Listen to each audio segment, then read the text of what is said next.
Samantala, kasalukuyan po nagsasagawa ng press con si PNP Chief Director General Alan Purisima sa Camp Crame. Pakinggan po natin. I don't know if you're giving credence to these reports, pero yung isang kamag-anak daw ni Ricky Cadavero was claiming meron daw mga policemen na parang si Cadavero was confident na hindi siya aarestuhin because he was bribing some policemen. How do you find that? And do you find truth into that statement? I think mas maganda siguro if I can be provided with the list of those policemen, just kahit na report lang so that we can check it. We have operations na relative to this, yung mga checking the background of some policemen. We are digging actually further into this case. We are investigating this. Hindi lang doon sa incident na yan, but even further. Thank you, sir. Thank you, sir. And last two is Mar Gabriel of Net25. Sir, good morning. Sir, follow-up ko lang yung question ni Migs. Sir, kasi may statement din si Cadavero, bago mamatay, nung na-interview namin. Ang sabi niya, ayaw niya magpadala sa Bucor. Gusto niya, dalhin siya kay Colonel Mendoza.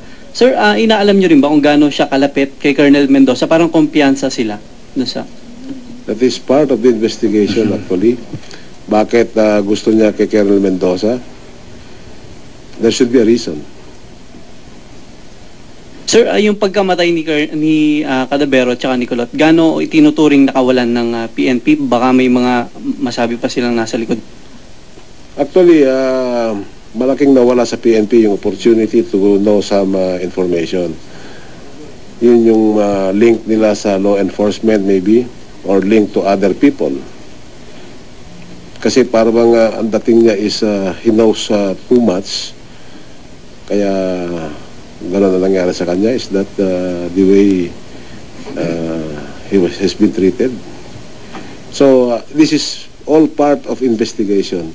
Actually, there are other units who are investigating this case na discreetly. Not, iba yung criminal side, iba naman yung discreet side of investigation. Thank you, sir. Last question, last but not the least, will be posed by Merwin Llanza of IBC 13. Sir, natanong na, pero clarify ko lang, sir.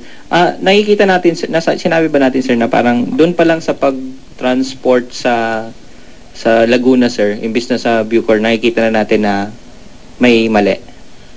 So, the order was for them was to bring that to the new Bilibid prison. And then they brought it to Laguna. So, is there a difference?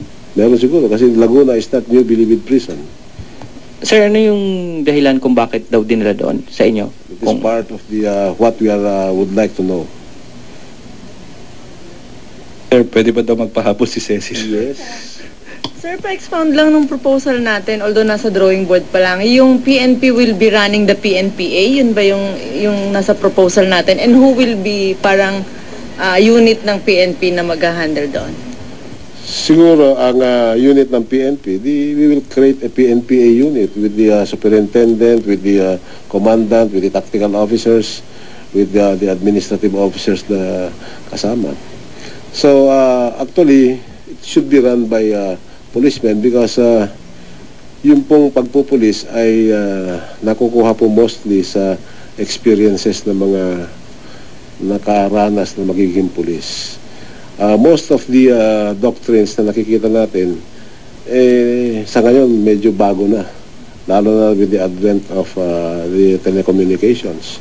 So marami na tayong mga bagong style ng pagre-research na kung gusto mo lang malaman yung tao, maghanap ka lang, mag-search ka lang sa internet, makikita mo na.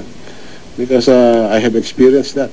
Inintroduce ako ng isang organization without talking to me, and he knows everything about me.